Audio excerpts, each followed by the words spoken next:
Le pasteur Johnny Aaron, je crois qu'il n'est pas présenté pour beaucoup. Beaucoup le connaissent comme un chanteur. Mais moi, je le connais aussi comme prédicateur et comme un enseignant de la parole. Il parle très bien, il a une grâce exceptionnelle. Alors, nous allons lui laisser la liberté de nous parler pendant 1 heure. Pasteur, je voudrais que vous soyez tellement libre, tout ce que Dieu a mis dans votre cœur, que vous nous le communiquez. Alors, il n'est pas venu seul. Vous voyez quelqu'un à côté d'elle. C'est sa femme. Maman, merci beaucoup de nous honorer. Alors, le pasteur Johnny, pendant qu'il s'avance, nous acclamons très bien le Seigneur. Merci beaucoup, pasteur.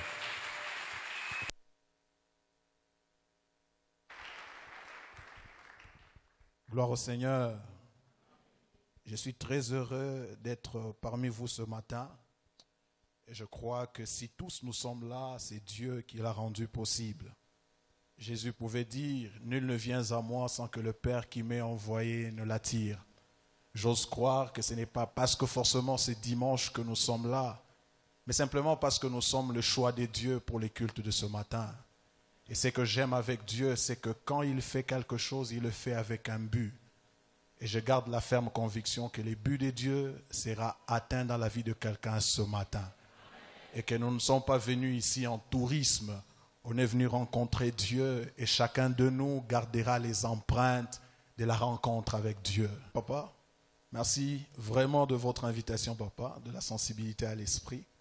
Vous êtes un grand nom. Quand vous nous associez à une telle activité, nous sommes réconfortés dans notre appel. Merci à maman. Nous avons de bons souvenirs pour maman qui nous a beaucoup enseigné sur les cités universitaires, dans les sommets des sœurs. Donc c'est une grande joie d'être en ces lieux. Amen. Alors avant d'annoncer la parole, permettez que je fasse 2 refrains et que nous puissions par après annoncer la bonne nouvelle. Amen. Mon Dieu aime, il m'aime, comme il a aimé Jésus. Mon Dieu m'aime, mon Dieu aime, il m'aime, il m'aime, mon Dieu m'aime, comme il a aimé mon Dieu Jésus. Je suis conscient qu'il m'aime, mon Dieu aime, je chante, il m'aime, mon Dieu m'aime, comme il a aimé mon Dieu Jésus. Je proclame qu'il m'aime, mon Dieu aime, je crois qu'il m'aime, mon Dieu m'aime, il a aimé mon Dieu Jésus. Je chante, il m'aime, mon Dieu m'aime, je témoigne, il m'aime, mon Dieu m'aime, comme il a aimé Jésus. Même amour, même amour.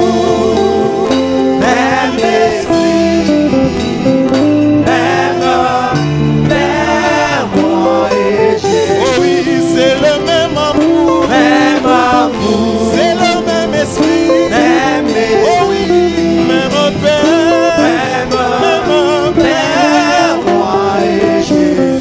C'est le même amour, oh c'est le même esprit, oh même Père, même Père, moi et Jésus. Mon Dieu exauce, il m'exauce. Je le crois comme il a exaucé Jésus. Je crois qu'il m'exauce, il m'exauce. Il est sensible à ma prière. Mon Dieu m'exauce. Mon Dieu. Chantons, c'est le même amour. Chantons, c'est le même esprit. Chantons, c'est le même Père. Même Père, moi et Jésus. Nous partageons même amour. Nous partageons même esprit. Nous partageons le même Père, moi et Jésus. Moi et Jésus.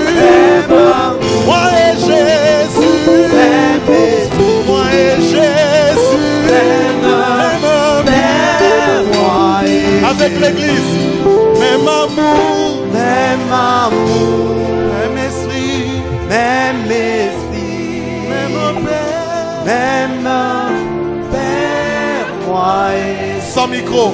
Il m'aime amour, un esprit, même un père.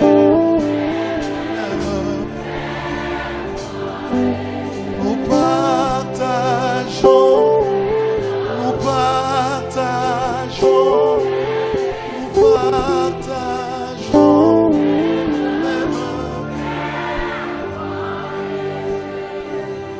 Musala bawa kobwa nani tara jaya. Hatali taka kupenda kupumzika kwa msalaba, msalaba wako Bwana ni haja yangu.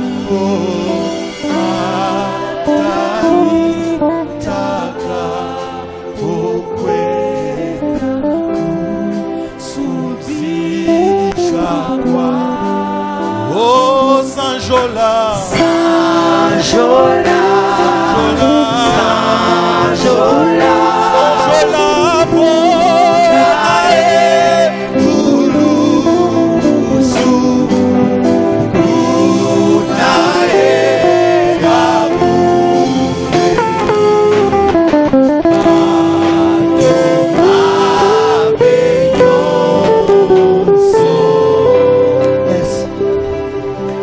c'est l'assurance que nous avons dans ton amour qui nous pousse à te célébrer ce matin,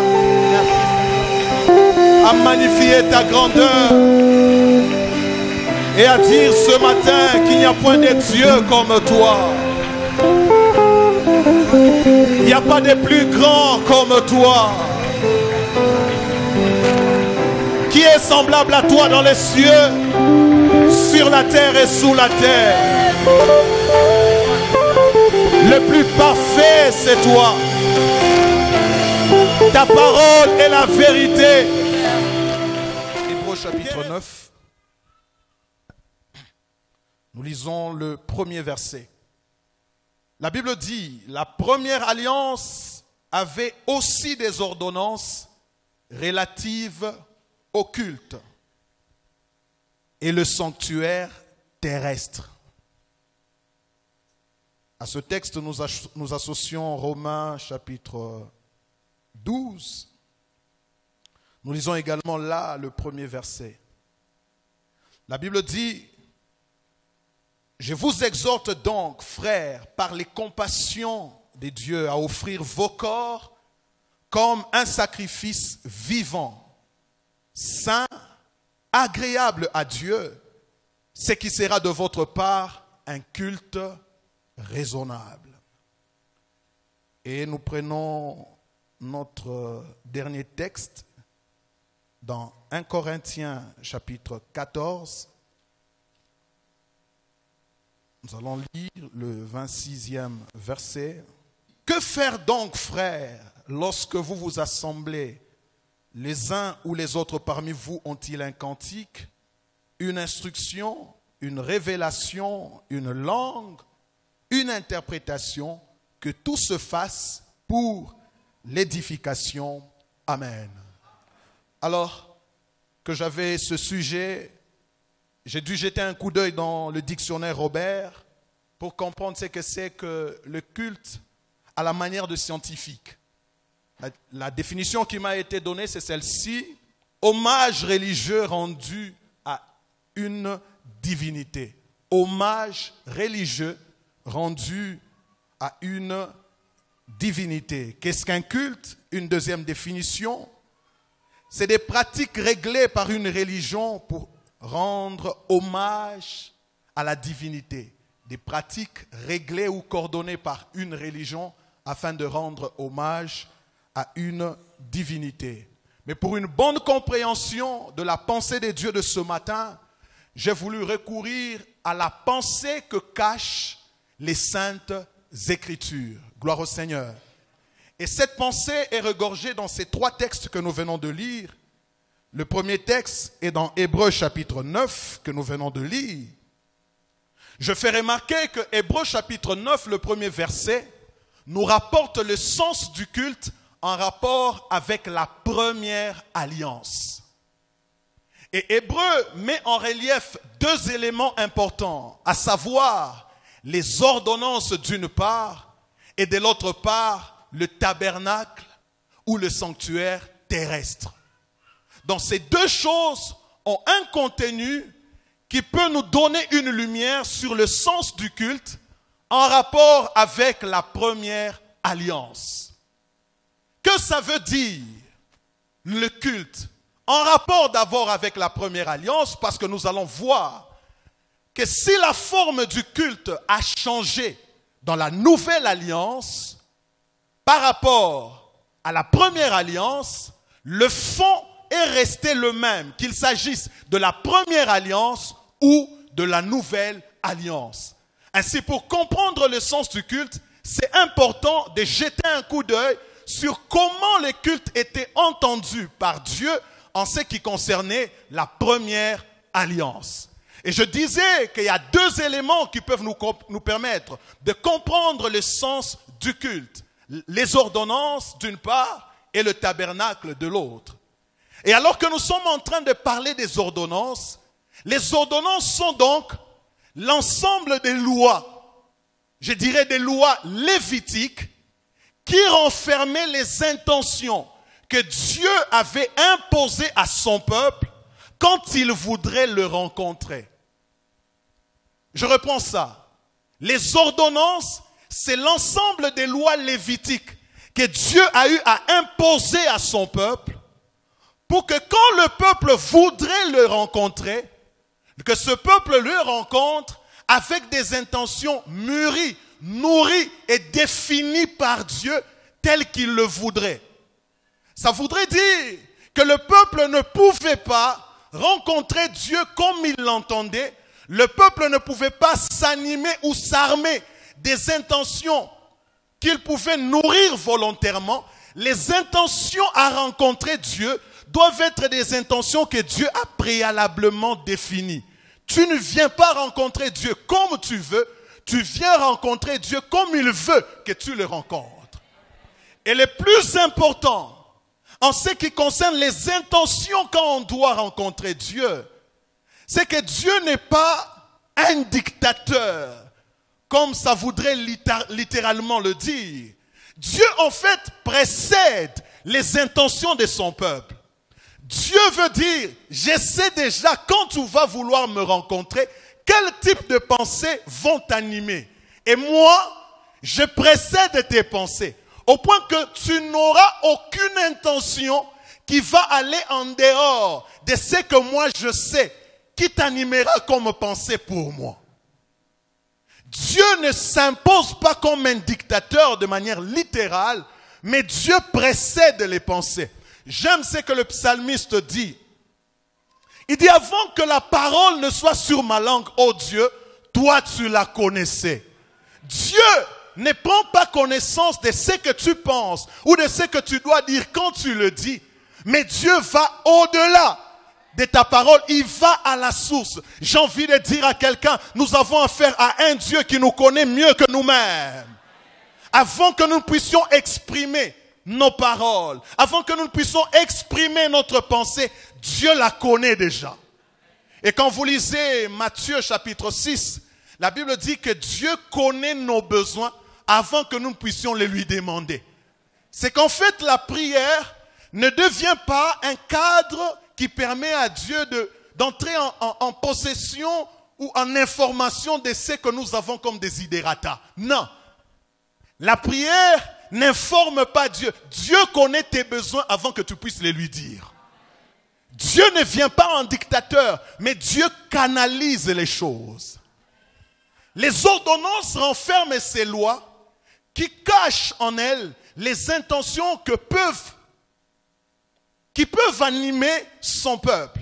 Ainsi, quand vous lisez les Lévitiques, vous allez découvrir que quand un homme voudrait rendre grâce à Dieu, Dieu a établi la loi sur les actions de grâce. Tu voudrais me rendre grâce? Voici de quelle manière tu devras le faire. Quel type de sacrifice ou d'offrande tu devras m'amener. Tu ne viens pas rendre grâce à Dieu comme tu le penses. Dieu a défini le cadre dans lequel tu dois lui rendre grâce. Et quand vous lisez la loi, elle révèle les intentions de Dieu pour l'homme, mais également les intentions de l'homme pour Dieu. Tu veux faire la paix avec Dieu. Dieu établit une loi qui considère, en fait, la loi de réparation ou la loi de paix avec Dieu.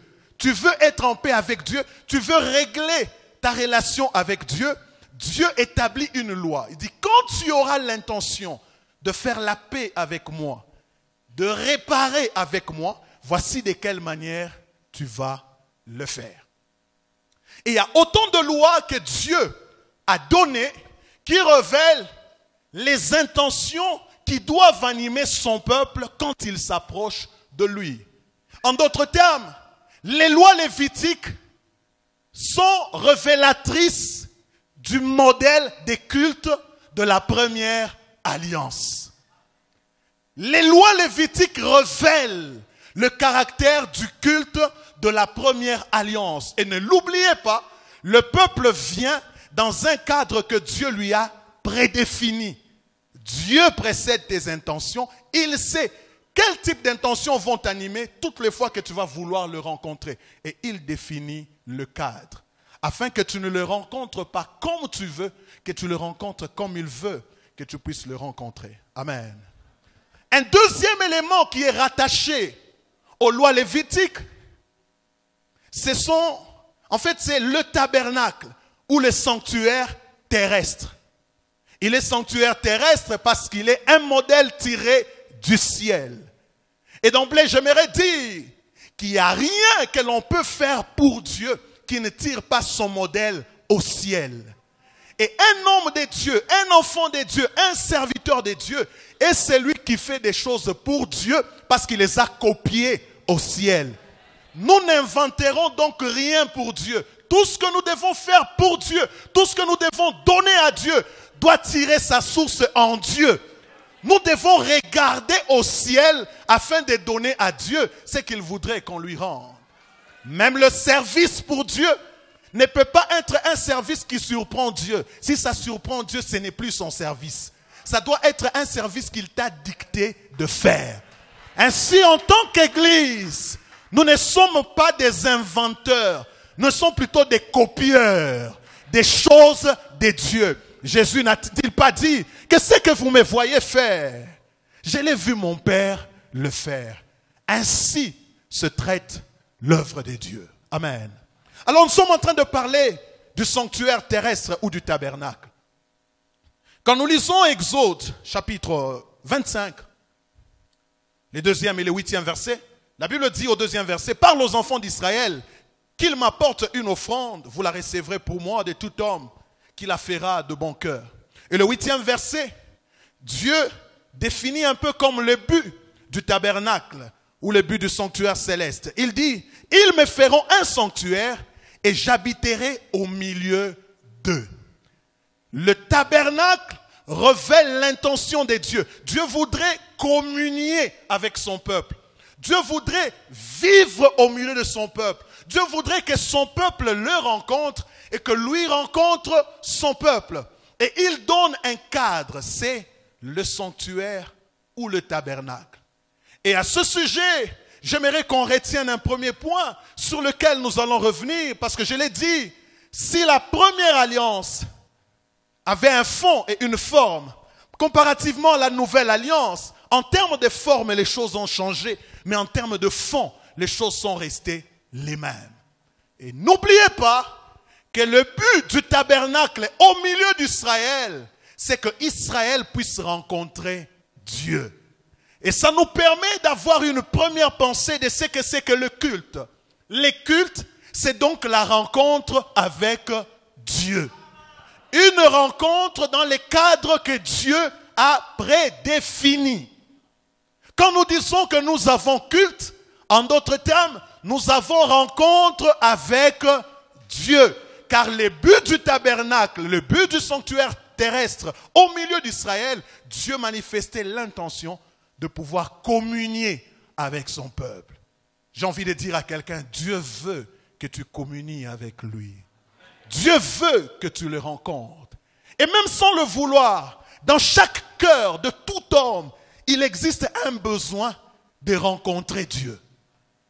Toujours. Mais il y en a qui sont à la mauvaise adresse. Je prie que Dieu, par sa grâce, les ramène vers ces lieux, qu'ils soient à la même adresse que nous. Et tu es heureux d'être à la bonne adresse. Est-ce que je parle à quelqu'un? Est-ce que je parle à quelqu'un? Donc le culte, dans la première pensée de la première alliance, c'est donc le résumé de la rencontre avec Dieu, la communion avec Dieu. Le peuple doit ainsi rencontrer Dieu. Et en termes de forme, il est rencontré par l'entremise des sacrificateurs, avec des intentions clairement définies au travers de la loi. Et je prie ce matin que le sens du culte, nous puissions bien l'assimiler afin de donner à Dieu ce qu'il attend à recevoir de nous. Romains chapitre 12 nous permet d'avoir une deuxième pensée. La Bible dit, je vous exhorte donc frères, par les compassions de Dieu, à offrir vos corps comme un sacrifice vivant, saint et agréable à Dieu, ce qui sera de votre part un culte raisonnable. Et quelle est la pensée qui se cache derrière ce passage? À la lumière de ce texte donc, le culte est donc un don de soi. L'offrande d'une vie totalement consacrée à Dieu. Sans cela, il n'y a pas de culte. Une vie totalement dédiée à Dieu. J'aime les témoignages que l'apôtre Paul donne au sujet de l'église de Macédoine. Le témoignage sur l'église de Macédoine dans 2 Corinthiens chapitre 8, le verset 5. L'apôtre Paul dit, non seulement ils ont contribué comme nous l'espérions, mais ils se sont d'abord donnés eux-mêmes au Seigneur, puis à nous par la volonté de Dieu. Le témoignage sur l'église de Macédoine renseigne qu'avant qu'ils ne fassent tout ce qu'ils faisaient, en termes d'offrande ou en termes de service, la Bible dit, premièrement, ils s'étaient eux-mêmes donnés à Dieu. Bien-aimés dans le Seigneur, dans la nouvelle alliance, là j'aborde déjà la nouvelle alliance, dans la nouvelle alliance, il n'y a pas de culte quand on n'a pas préalablement donné sa vie à Dieu. S'il n'y a pas une vie consacrée à Dieu, le don de soi, une vie totalement dévouée à Dieu, on peut faire les choses de l'église, ça reste des activités de l'église, mais ça n'a rien à voir avec le culte. Le sens premier du culte dans la nouvelle alliance, Dieu ne voudrait pas que nous soyons activistes. Non, Dieu voudrait que notre vie d'abord puisse lui appartenir. J'ai envie de dire à quelqu'un, ce matin tu as prié, tu as peut-être chanté, tu as fait des choses. Est-ce que ta vie reste une vie totalement consacrée à Dieu? Le culte ici n'est plus un problème de faire des choses de l'église, mais le culte voudrait d'abord qu'on soit totalement dévoué à Dieu, consacré à Dieu. Le culte commence là. Et l'apôtre Paul dit, offrez vos corps comme un sacrifice vivant, saint et agréable à Dieu, ce qui sera de votre part un culte raisonnable. L'église de Macédoine avait donc ce principe. Je voudrais aussi ajouter un autre élément. Vous savez, de fois, à l'église, nous tremblons, nous nous empressons d'associer les gens dans des choses à faire. Mais nous ne nous rassurons pas si ces gens-là ont déjà consacré leur vie à Dieu.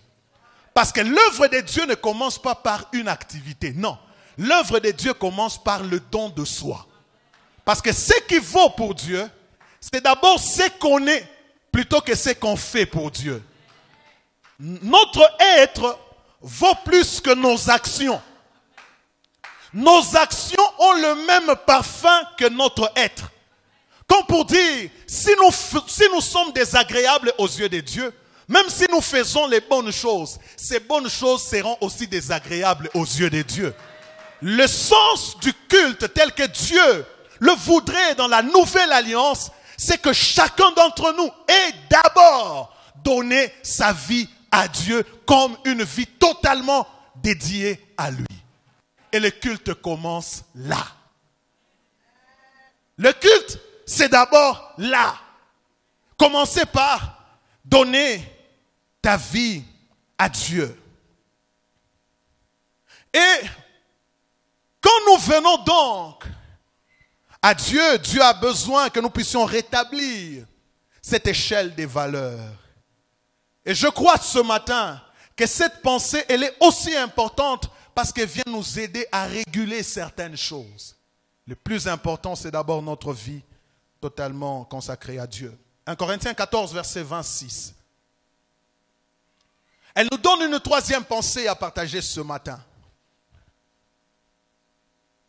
La Bible dit que faire donc, frères, lorsque vous vous assemblez les uns les autres, parmi vous ont-ils un cantique, une instruction, une révélation, une langue, une interprétation, que tout se fasse pour l'édification. Le troisième sens que nous révèle cette écriture, c'est que un culte devient donc une réunion ou une assemblée constituée des rachetés, dans le but de pouvoir s'édifier, dans le but de pouvoir booster ce qu'ils ont comme relation avec Dieu. Parce que les cultes commencent d'abord par le don de sa vie. Ainsi, ce que nous donne 1 Corinthiens chapitre 14, c'est que le culte devient le rassemblement, la réunion, la rencontre des hommes et des femmes qui préalablement ont donné leur vie au Seigneur. Et lorsqu'ils se rassemblent, ils ont pour but s'édifier. Et il y a un élément important qui se dégage de ce texte, c'est que quand ces rachetés se rencontrent, premièrement ils sont rachetés, ça veut dire qu'ils remplissent la condition de Romains chapitre 12. Quand ils se rencontrent, ils ne restent pas oisifs, ils ne restent pas sans rien faire. La Bible dit, quelqu'un a-t-il un cantique? Comme pour dire qu'il le proclame. Quelqu'un a-t-il une langue qu'il s'exprime? Quelqu'un a-t-il une interprétation des langues qu'il s'exprime? Y a-t-il une révélation, une prophétie qu'on la donne? Et que tout se fasse dans le but de pouvoir s'édifier. Et nous avons là comme un décor ou un profil d'un culte complet, dans lequel les dons et grâces s'expriment, dans lequel les talents s'expriment. Et donc les cultes, au-delà d'être une réunion qui rassemble les rachetés, c'est également un cadre dans lequel chacun de nous vient donner de ce qu'il a reçu de Dieu, en termes de talent, en termes de dons, en termes de ministère, dans le but de pouvoir édifier l'Église. Bien-aimés, ce texte nous donne une vérité. C'est que quand on vient au culte, on ne vient pas que pour recevoir, on vient aussi pour donner. Est-ce que je parle à quelqu'un ce matin? J'aimerais donc parler de ces trois choses. La première des choses, la rencontre avec Dieu. La deuxième des choses que je vais toucher en passant, c'est le don de la vie, on en a déjà parlé. Et la troisième des choses, je parlerai du caractère participatif de chacun au culte. Ainsi, nous allons clôturer notre pensée de ce matin. La rencontre avec Dieu, qui fait partie des caractéristiques de notre culte, qui fait en fait le culte. Elle voudrait que Dieu soit pour chacun une motivation. Le culte voudrait que Dieu soit pour chacun une motivation. Ça veut dire le but poursuivi, l'objectif à atteindre, la satisfaction à avoir. Nous n'avons pas eu culte si nous n'avons pas rencontré Dieu. Il n'y a pas de culte si Dieu n'a pas été notre objectif. Quand Dieu devient la motivation pour chacun, nous rencontrerons la réaction de Dieu.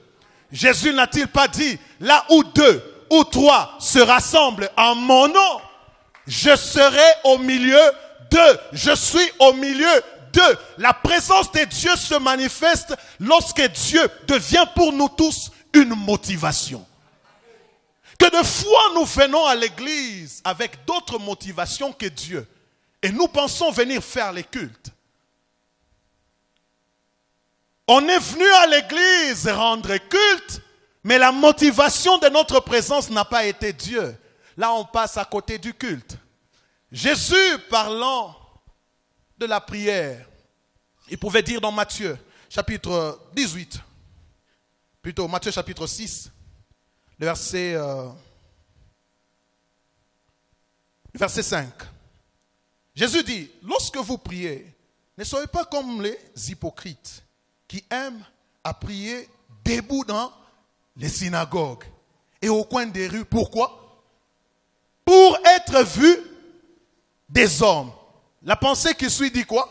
Ils reçoivent leur récompense. Celui qui prie pour que les hommes le voient, les hommes le verront et ça sera ça sa récompense. Mais celui qui prie pour que Dieu le voie, Dieu se chargera de le récompenser. Bien-aimés dans le Seigneur, nous venons au culte pour que Dieu nous voie et nous récompense. Il n'y a pas eu de culte si nous n'avons pas fait de Dieu notre objectif, notre motivation. Et quand nous faisons de Dieu notre objectif et notre motivation, Dieu récompense notre foi. Les cultes rencontrent tout son sens. Et qu'il est des fois qu'on peut prier, pas pour que Dieu nous voie, mais pour que les hommes nous voient. C'est que le piège est grand.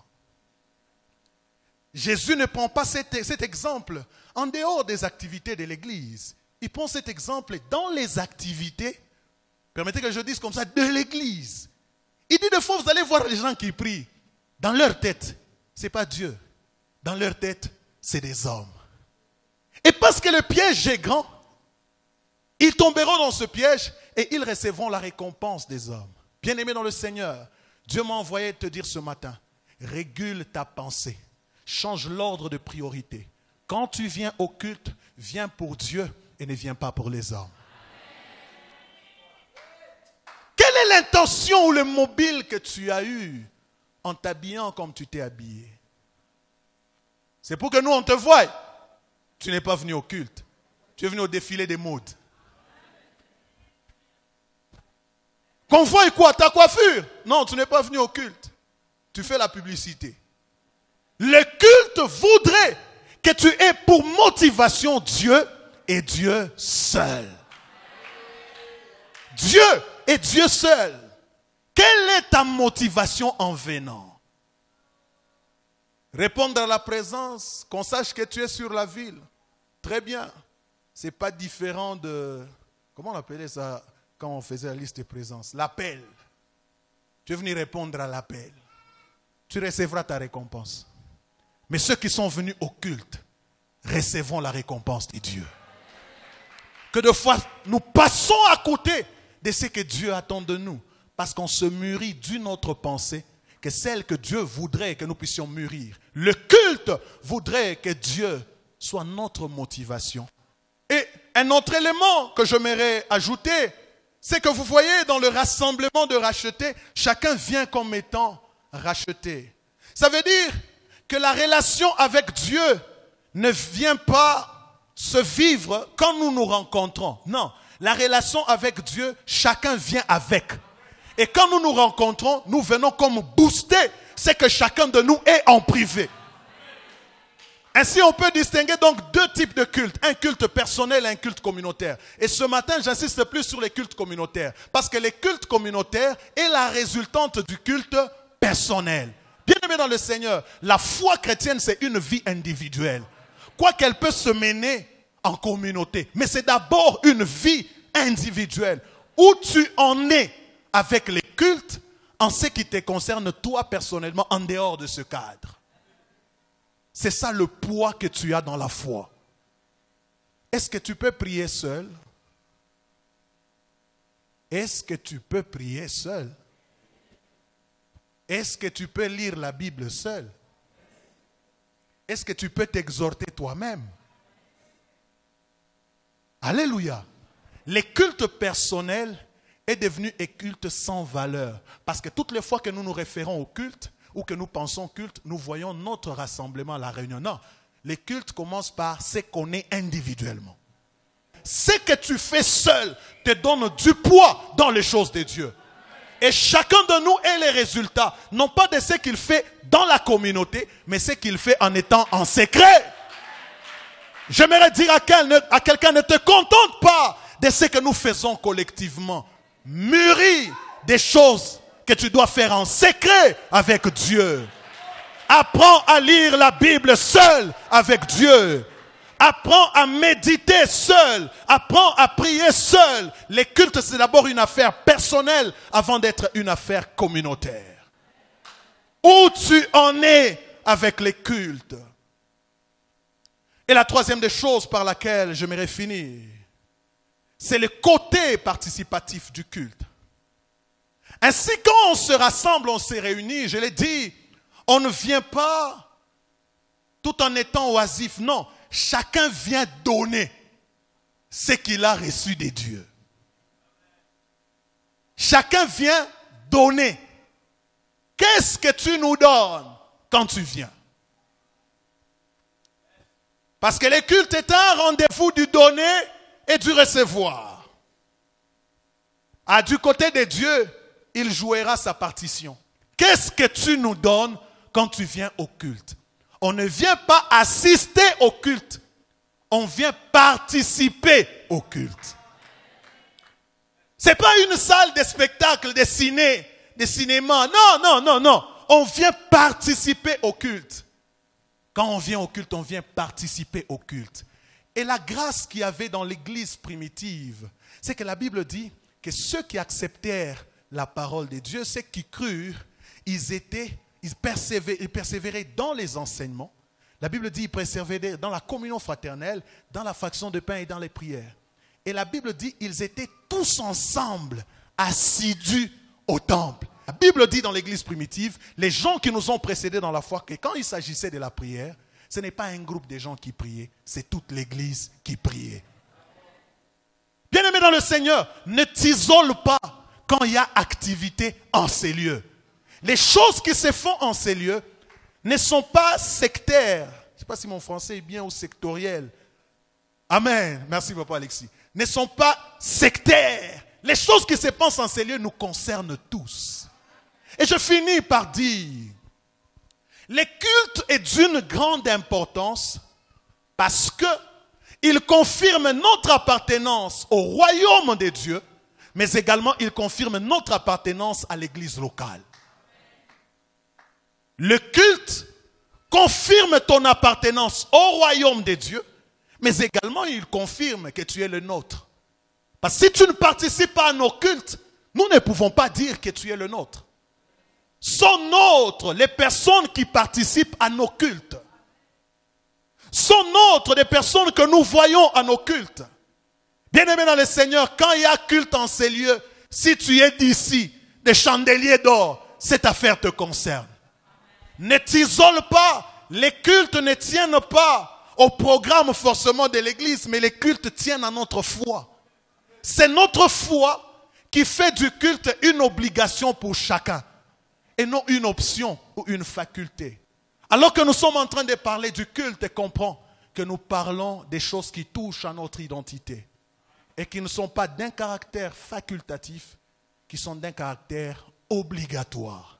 Sans cela, nous n'appartenons pas à Dieu, nous n'appartenons pas non plus à cette église. Si Dieu a voulu envoyer cette pensée, c'est parce qu'il aimerait te confirmer que tu lui appartiens, mais également que tu appartiens à cette église. Dieu attend consommer de chacun de nous les cultes.